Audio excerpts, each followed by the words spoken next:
For more than 20 years, CTV has captured the moments that matter in our community. From our studios in St. Clair, you're watching Focus with Paul Dingeman. Welcome to another edition of the Focus program. Glad to have you along. There's some really exciting things that are going to happen here in the Blue Water area. And we've got the two people that are responsible for bringing that excitement with us today. Kathy Vertin, welcome back to the Focus Show. Good to be back. Jeffrey Bohm, nice to see you again, sir. She's responsible for bringing the entertainment. I'm responsible for bringing the money in. Let's clarify. Works for me. That makes a nice combination. Yeah. That makes a wonderful combination. Sure does. Let's back up a couple weeks or so ago. There was a need in the Blue Water area for some summer fun and some summer entertainment. You bet. You came to the Council of City of St. Clair. Mm-hmm. They gave you the permission to go ahead and come up with an idea. Yes. You're here today to tell us about that idea. Yes, they were great. We pitched it to them 7 minutes, 7 yes votes. You know, it doesn't get better than that. And I've not seen this level of support. It's really nice to be able to move this fast and have a team that says, we're taking care of the funding, we're taking care of the stage, we're taking care of this, you just take care of the productions. And that's what you love to do. Yeah. So it's really been a nice working relationship. And that's what we're doing. Okay. We're going to do outdoor theater. Outdoor theater. Outdoor productions. There will be comedy, there will be music and theatrical productions, because we need the arts back. Right. And we can't open the theater. And the reason it was so last minute is we don't know what's happening. You know, every week we get a new report out of Lansing, and we finally said, we just can't wait this out all summer long. The businesses need the tourism. Right. And we do get, last year we had 22,000 tickets sold to our theaters. Isn't that so amazing? That's a nice draw. And that's a theater, two theaters, one with 90 seats, one with 200 seats. Right. And you now do 20,000 people. I know.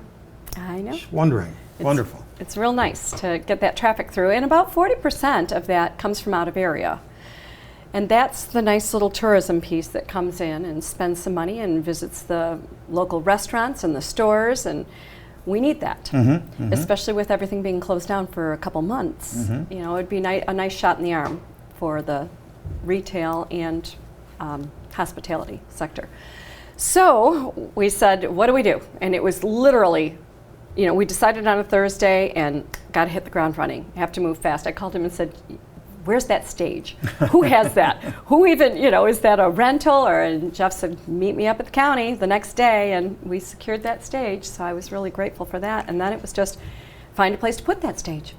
And Palmer Park is where we're going to put that stage, and we're going to try to keep that stage booked Wednesdays, Thursdays, Fridays, and Saturdays throughout August. We pretty much have it starting August. We're going to do something on July 25th, but the Parks and Rec has concerts planned all of the Fridays in July. So that's something fun to do. Yep. So that stage will have the Parks and Rec bands on it, and then we're going to hop in there probably the 18th and 25th with a couple of productions, and then all of August, and we're hoping September. Wow. This guy's getting the money. Right. So if we get enough money, we're going to try to keep shows going all the way through September as well.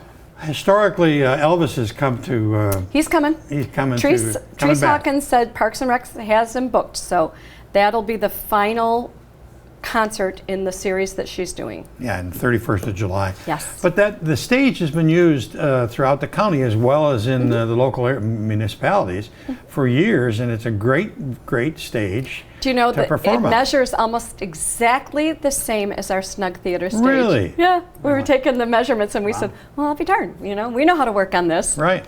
So it'll be great. And I'm working with, of course, Aaron and Brittany Smith, our managing director and artistic director, and we just got out of a meeting.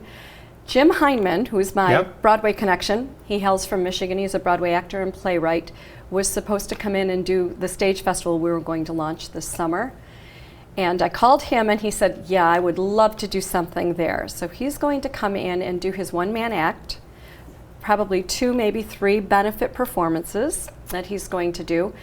And then he's directing Aaron and Brittany in one of the shows that he wrote. It's a musical called Pete and Keeley.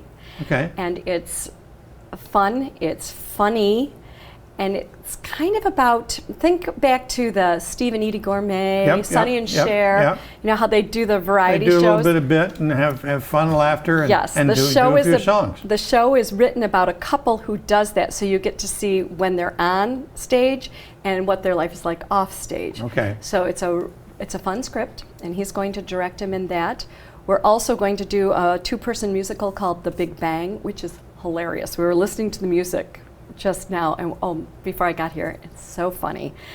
And it's history. It's based on history. It starts with Adam and Eve, and it goes right through world history, and it's just a good, funny take, and I think we all need a laugh. Oh, we do. So we're making a point of putting funny shows up.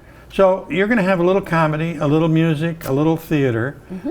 How do we sit? Where do I sit? Do I bring a blanket? Bring a chair, bring a blanket, bring something that you're comfortable in, and plop it down in the park and figure out who you want to sit by and who you don't want to sit by, and we'll make it work. Okay.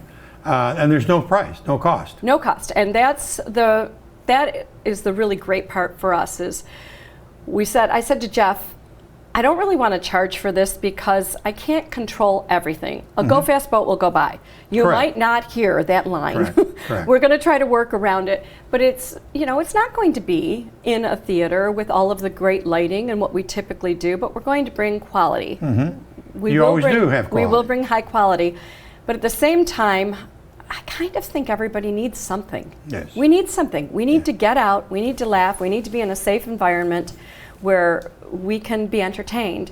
So with him saying, let's get some funding for it. Let's get some money to cover the production costs. There are licensing fees that will not get waived. Those have to be paid. Actors, musicians, we have to cover the cost of that. Costumes, there are costs to putting up productions.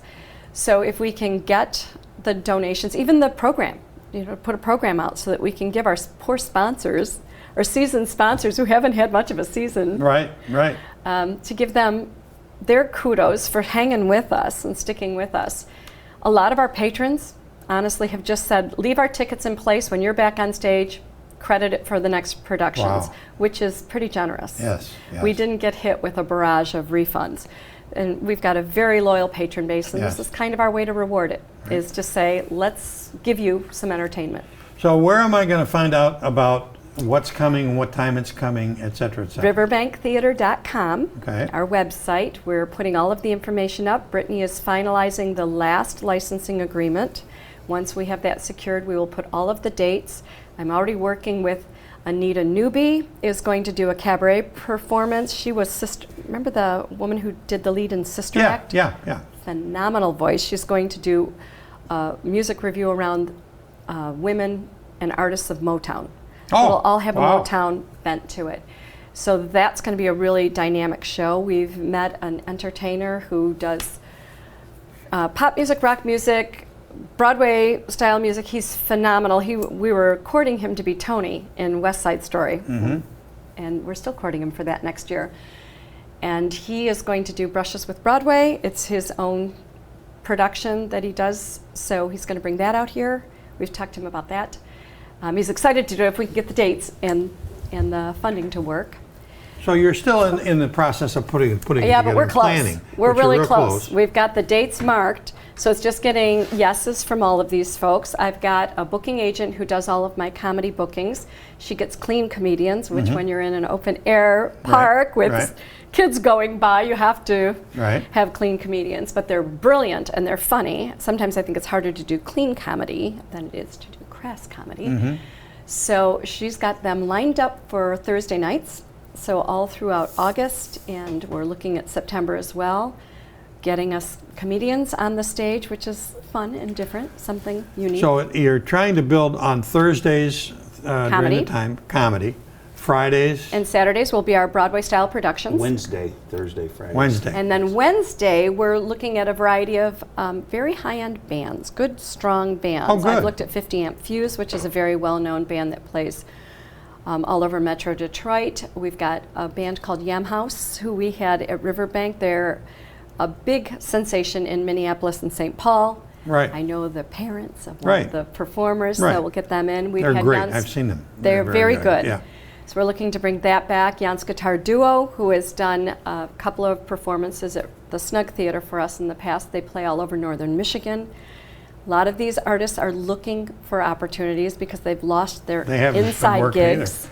Is there a consistent time that everything is going to start on Wednesday, Thursday, Friday, or are times will be varying? We're trying to do 7 p.m. Okay. So we're looking at 7 p.m. Our shows will typically run maybe 90 minutes maximum, which is great because the Chamber of Commerce has musicians scheduled for the plaza, but they're going to push them to about 9 o'clock, 8:30, 9 o'clock. So it's great because we can say to our audience, okay, the party's just getting started. Away. Go across the street. Yeah, love it. That'll make for a really nice Friday and Saturday night. Right. Yeah. Okay. Jeffrey, you got to take some credit for You should helping take a lot of credit. Well, putting this together. keep in mind, a lot of work. we've been working with Kathy for the stage festival that was going to launch this summer. My joke is I've been to Stratford twice, and I never watched the play. First time I just wanted to go over, Dan Lockwood, myself, and Don Fletcher, to really meet with their economic development people to get an understanding about theater, and that Stratford gets 500,000 visitors a year. 500,000. And it's literally in the middle of nowhere. If you drive there, it is, And then we talk about, the potential here in St. Clair County. There's 5.3 million people that live 2 hours away from us. That doesn't include Canada. Right. That would make you the 23rd largest state in the country. That's more population than South Carolina, Alabama, and Louisiana. So when you start talking about population numbers, potential draw, that's not too far out of our wheelhouse. So when we got there, you go and you say, okay, 500,000. Can we be 10% of Stratford? Can we be 20%? We start trying to find. We already know they had 22,000 with over 40%. So the stage festival, which was going to be the 2 theaters and the Performing Arts Center, this year obviously things got put on hold, and Kathy came to me and we got an opportunity to secure the thing. Now there's a lot of thought as, boy, does this really make sense to be another component of the stage? I would love to do outdoor. I'm not in for one and done, and I don't think Kathy is either. This isn't one. This is a building block into the future to build out something much larger, and that truly excites me. So I've been on the street talking to a lot of the different sponsors, and really what's happened is if I went out and tried to raise money 3 weeks before an event, I'd probably raise $50, right? Because the allocations have already been made. Correct. But what has happened with a lot of our sponsors is we have allocated monies to, the Jazz Festival. Well, the Jazz Festival is not going to happen this year. So we will help those. And we've actually brought Patty O'Connor in, who she's helping us, and a couple others are helping us with some of their funders to really get together. So we've been very fortunate that the money, getting the money to do this has come in. Now the next question, which I posed to the city council members, I said, if I can get this stage till October, would you be opposed if we extend this? And they all said, why wouldn't we? If this is going good, why would we not to continue to do this as long as we can? And really, this is to help the business community, purely. This is not putting money in the Vertin's pocket. This isn't a Jeff Bohm. This is truly a give back to the community, because we need to do things to help prop these businesses up, to drive people to town, to keep these, everybody. And I'm one of those guys. I'm still closed. But the bars and restaurants, which are kind of our backbone for a lot of the tourism component, they have really taken a big hit. So I really see like I said, the potential for this. And if there's anybody out there that's watching this that has a potential to be a funder, contact myself or Kathy. We're actively looking. It's going well, but like anything, the more money you can do, the longer you can go, the better level of entertainment you can provide, and really up this. In county-wide, this excites me for the city of St. Clair and just the county. We're part of a lot of the COVID relief restart programs, those types of things. One of the pieces that we've talked is kind of a 3-pronged approach, which is the medical community piece, doing the messaging, safe, so on, time to get re-engaged, so on and so forth. But another piece, that came out of this, AT&T and DTE, I got to give credit. They put $25,000 in a piece for having some seed money to help put some events on in the smaller communities. So that's being distributed. Some of those monies are being handled through the Thelma Castile, to the chamber, to help give these communities some monies to be able to do this. So at the same time, these were running kind of parallel paths, and they kind of came together. And this is the initiative that people wanted to get behind because they felt this was a great opportunity. So it just reaffirms that the city, the quick turnaround, hey, COVID's been tough, it didn't hold us down. We're a community that was able to come out of this, Right. Kind of reinvent ourselves somewhat. You know, this was not in the cards 3 weeks ago. It was right? not, no. So now this thing has grown. Now it's morphed. Now there's more opportunity. You know, like I said, working with the chamber, working with Trees, helping them out with some of their fundings, and you know, I'm all about let's blow this thing up and bigger, better. So my task is to drop off a bag full of money to Kathy and say, let's do it, and let's do it really, really good. Well, we got to salute both of you for getting together and not just decrying the fact that things are terrible and sitting on your hands. You both said, no, wait a minute. Let's figure out how to make it positive. I do want to say the city of St. Clair's been super supportive. So I mean, let's face it, if you don't have the political piece of it, you can't make these things happen. Right. So the city's been all in, let's do it. And literally, as Kathy said, we talked, it was maybe 10 minutes because we had to do the Pledge of Allegiance for the meeting. Yeah. But from the start to the finish to the approvals, a couple questions. We're not bringing in food vendors. We're not bringing in alcohol into the park. It's free to the patrons. We really want people to come in. We want them to experience the shopping, dining, and all that other stuff. And this is really the That draw. piece is all on their own. What the piece is you're providing is the venue and the entertainment. That's been honestly the mission since we opened the Snug. I've always said that I wanted to use the arts as a catalyst to drive tourism and economic development. That's always been what our goal was when we opened the Snug and then Riverbank. And the hotel. So this is very much in keeping with that. And I'm actually excited because I kept saying, okay, you know, life gives you lemons, you make lemonade. So what positive things, and I think businesses that do this and ask the hard questions like, how do we pivot? How do we make our business stronger for the long haul off of this as opposed to just react to it for a season? And I think we may be onto something. I think the whole idea of open air outdoor theater, people love to come to the riverfront. So if they could come to the riverfront and partake in the arts, that's excellent. Yep. So this could be something keep in really mind, cool. you guys have been doing this for, is it year 8 and a 8 half? years. This was our 8th season. 8th season, so it's not like this is all of a sudden An experiment. The experiment's already been completed, and we're helping grow the experiment Right. now. So that's All right, so to review, Yes. we're going to have entertainment from Wednesday, Thursday, Friday, Saturday, Sunday matinee. As much as I don't think we're going to do the Sunday matinees. Okay. I think that one might be difficult, but we're definitely going for the evening productions, which, to be honest, I think helps the businesses most. Okay. Gets people in for dinner, gets people to, I just really think that that's a good formula. Gets them to go back some across of the street the after. Sunday matinee, and I don't mean to put words in your mouth, but Right. it tends to be an older crowd. You It know, does. I'm not going to say we're not No, going you're to right. try some, but it's certain percentages of the population are less likely to get re-engaged right now. I mean, literally, Yes. we talk about there's a third of the population that's not ready to get back out there and get Correct. engaged in those types Correct. of things. So the Sundays, I think, with Kathy. Plus our daytimes, we're doing the youth camps. Okay. This is a way to still keep the youth camps going. So we've got our high school camp, and then we've got our elementary and middle school camps.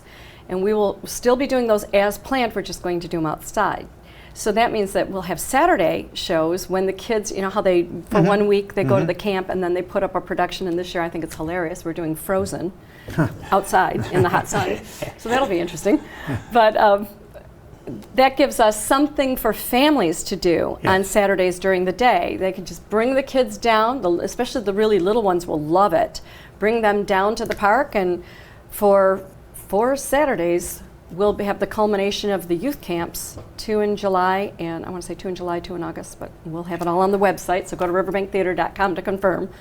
The stage itself is going to be where it always historically is, where Santa Claus comes. Yes. Is that right? It's Okay. on a pad that was put there for that purpose when they redid the park.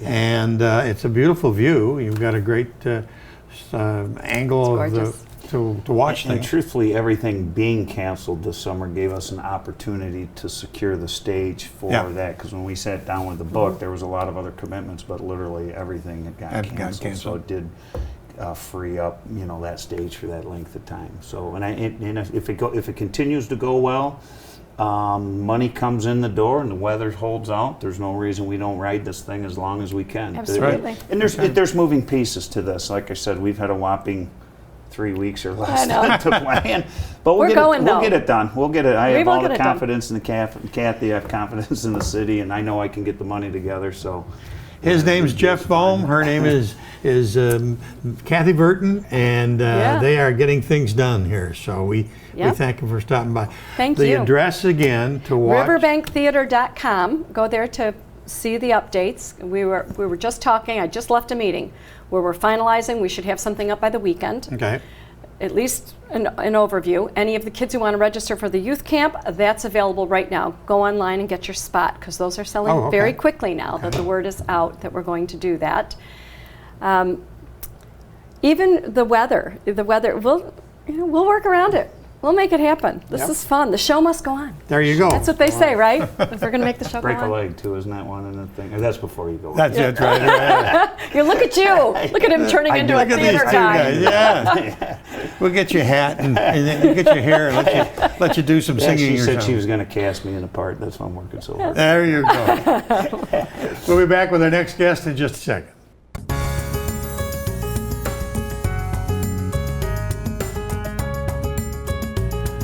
Recently, the city of St. Clair had a big celebration in the Charles Moore Harbor, and we had the opportunity to be there and take some pictures of it, and we want to share that with you right now. Thank you, Paul.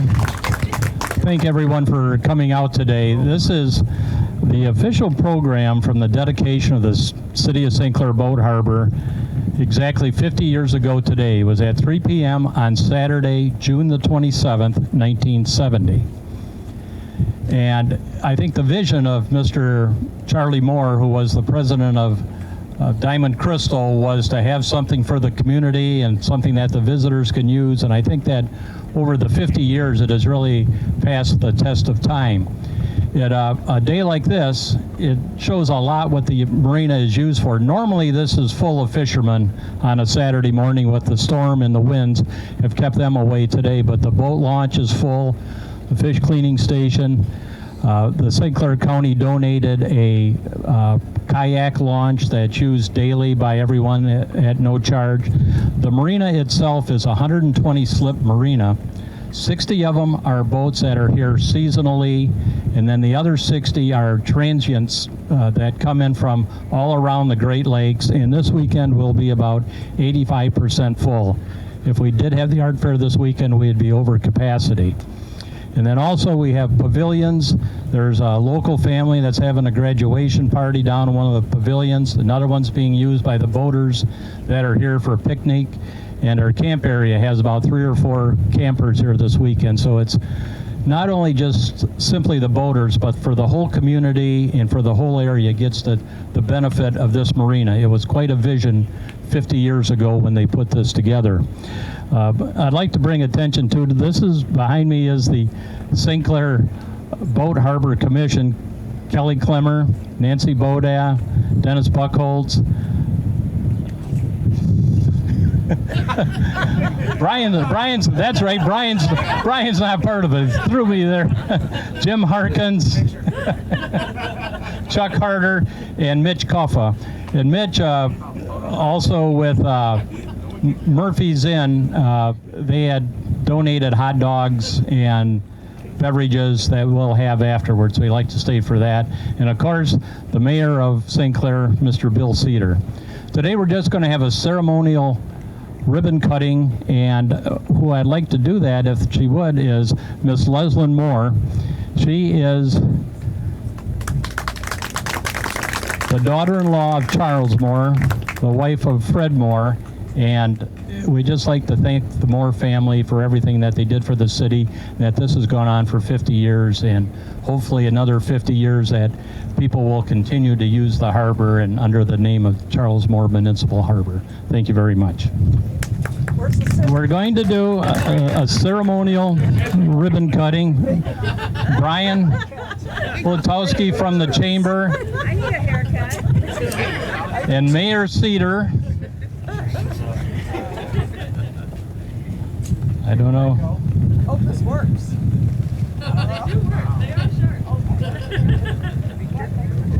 This cutting is to rededicate the St. Clair Boat Harbor after 50 years. Thank you very much. Everyone, please stay around. We're going to have some beverages and some hot dogs that were donated by Murphy's and chips and pop and so on. I'd like to thank everyone for coming out. Also, I forgot to mention that Bob Freehand is here from the Historical Society. He brought a lot of interesting documents. It has the spreadsheet and the total cost of what the harbor was 50 years ago. You can take a look at the program, and there's a number of interesting documents that he has here. Once again, thanks everyone for coming out. Well, the harbor is a great addition to the city of St. Clair and to the area. We're glad that it's here, and certainly glad that we were able to participate in that 50th anniversary ribbon cutting. I'm Paul Dingeman. Until next time, thanks for watching CTV, and see you soon. Thanks for watching Focus with Paul Dingeman. Focus is produced at the CTV Community Television Studios in St. Clair. For over 20 years, CTV has captured the moments that matter to our community.